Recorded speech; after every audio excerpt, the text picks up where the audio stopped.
ገንዘባችሁ በየቀኑ ዋጋው እየቀነሰ አስክቷችኋል? የዓለም ኢኮኖሚ በናወጠ ቁጥር የማይነውጠው ብቸኛ መጠለያ ወርቅ ነው። የዛሬውን የገበያ ዋጋ ሁሉንም ካራት በሚባል መልኩ ይዘንላችሁ ቀርበናል። ነገ ከመግዛታችሁ በፊት እንዲሁም ከመሸጣችሁ በፊት ዛሬውኑ ያሉትን ካራቶች ይወቁት። ዛሬ ይዘንላችሁ የመጣ ነው ከ14 ካራት እስከ 24 ካራት ያሉትን ወርቆችን ዋጋ ነው።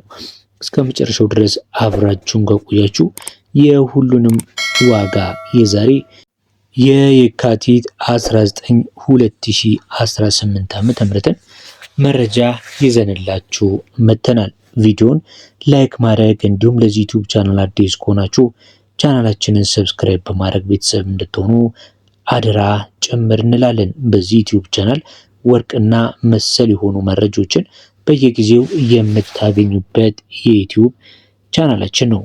ወርቅ እንደምታውቁት ከሆነ ለዘመናት የሰው ልጅ ትልቁ የሀብት መለኪያ ሆኖ የቆየው በዝምታ አይደለም። ለምን ልዩ እንደሆነ የሚያሳዩ ዋና ነገሮች አሉ። የመጀመሪያው ተፈጥሯዊ ብርቅነቱ ነው። ወርቅ በተፈጥሮ ውስጥ በብዛት የማይገኝና ለማምረትም ከፍተኛ ወጪና ጥረት የሚጠይቅ ብረት ነው። ይህም ሁልጊዜ ፍላጎቱ ከምርቱ በላይ እንዲሆን ያደርገዋል። ሌላው ደግሞ የዋጋ መረጋጋት ነው።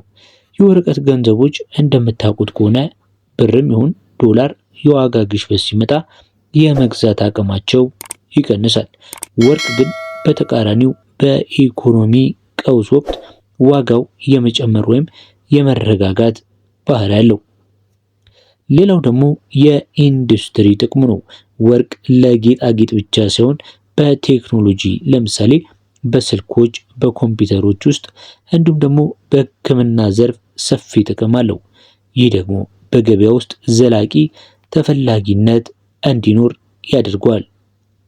የንጽህና መለኪያ ምንድን ነው ካላችሁኝ፣ ሁላችሁም እንደምታውቁት የወርቅ የንጽህና በካራት ነው የሚለካው። 24 ካራት ከሆነ 99.9 ንጹህ ወርቅ ነው። በጣም ለስላሳ ስለሆነ ለጌጣጌጥ እንደማይመች እንግዲህ ታውቃላችሁ። 21 ካራት ከሆነ ደግሞ በብዛት ለጌጣጌጥ የሚያገለግልና ከፍተኛ የሆነ ተፈላጊነት ያለው ካራት ነው። 18 ካራትም እንዲሁ ከሌሎች ብረታ ብረቶች ጋር ተቀላቅሎ ጥንካሬ እንዲኖረው ተደርጎ የሚሰራ ካራት ነው። ወርቅን ምንድነው የሚወስኑት ዋጋዎቹን ካላችሁኝ፣ የወርቅ ዋጋ በየቀኑ እንዲለዋወጥ የሚያደርጉ ነገሮች 3 ናቸው። የመጀመሪያው ዓለም አቀፍ ገበያ ወይም ደግሞ ግሎባል ስፖት ፕራይስ ነው። በለንደንና ኒውዮርክ ገበያዎች የሚወሰነው የዶላር ዋጋ የዶላር ጥንካሬን ብዙ ጊዜ የዶላር ዋጋ በሚወድቅበት ሰዓት ላይ የወርቅ ዋጋ ይጨምራል። የሀገር ውስጥ ፍላጎትና አቅርቦት እንዲሁ በሰርግ ወቅት ላይ በበዓላት ጊዜ ፍላጎት ስለሚጨምር ዋጋው ከፍ ሊል ወይም ሊነር ይችላል ማለት ነው። ሶስተኛው ነገር ደግሞ በተለይ ባንኮች በዓለም አቀፍ ደረጃ ዋጋ ግሽበት በተከሰተ ሰዓት ላይ ለወርቅ ያላቸው ፍላጎት ከፍተኛ ስለሆነ ወርቅን የመግዛት ፍላጎታቸው ይጨምራል። በዚህ የተነሳ ወርቅ ዋጋውን ሊያነረው ይችላል ማለት ነው።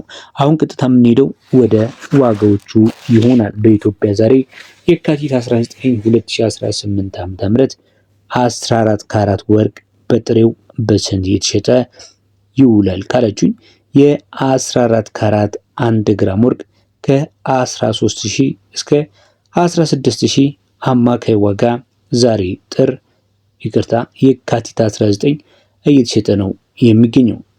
18 ካራት ውስጥ ካላችሁኝ ደግሞ 18 ካራቱም እንዲሁ በኢትዮጵያ 1 ካራት ወርቅ ከ18000 ጀምሮ እስከ 20000።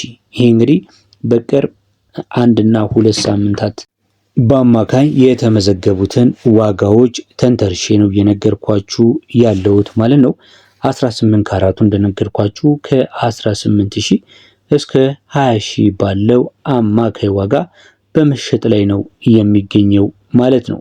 18 ካራት በተለይ ደግሞ ለጆሮ ጌጥ እንዲሁም ለእጅ ቀለበት እጅግ በጣም ተፈላጊነት ካላቸው የካራት አይነቶች አንዱ እንደሆነ ይታወቃል። ዋጋውም ቢሆን ከሌሎች ካራቶች ከ14 ካራት ዋጋው ምንም እንኳን ከፍ ቢል ነገር ግን ከ18 በላይ ባሉት ካራቶች ውስጥ ጥሩ የሆነ ዋጋ ያለው በተጨማሪም ደግሞ ጠንካራ የሆነ የብረት አይነት ስለሆነ ከሌሎች ማዕድናቶች ጋር ከከበሩ ማዕድናቶች ጋር በቀላሉ መያያዝ የሚችል ነው። በተጨማሪም ደግሞ ከለሩን በቀላሉ ልትለውጡት የምትችሉት የካራት አይነት ነው ማለት ነው። 18 ካራቱን ካየን ዘንዳ ቀጥሎ የምንመለከተው ደግሞ የ19 ካራቱን ነው የሚሆነው።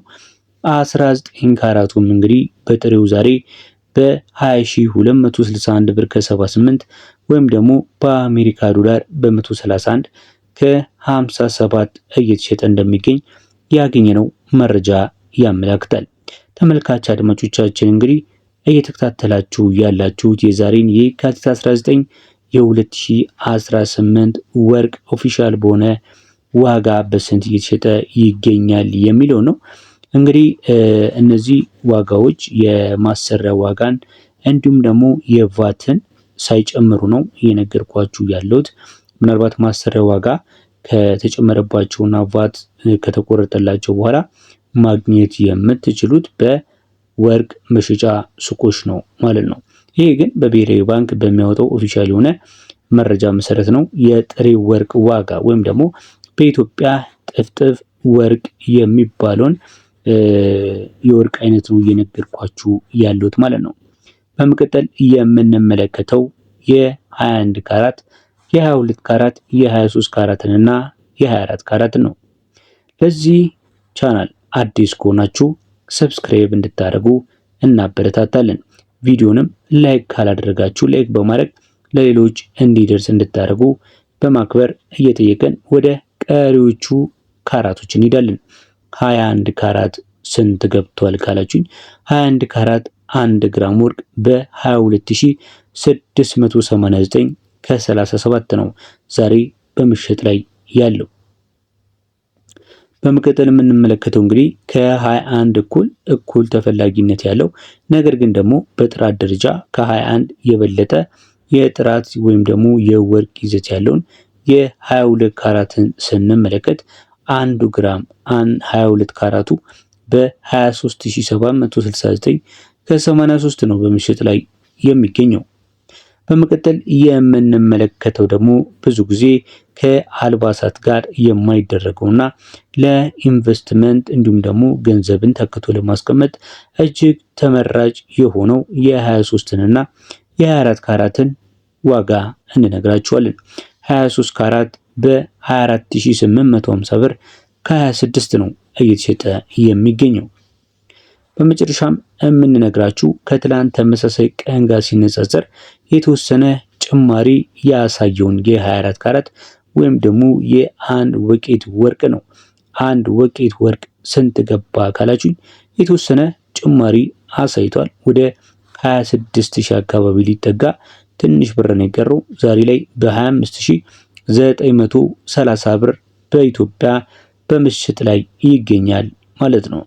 እንግዲህ የወርቅ ዋጋ አንዴ ከፍ አንዴ ዝቅ እያለ እንግዲህ የተለያየ መዋዠቅን በማስከተል ላይ ነው የሚገኘው።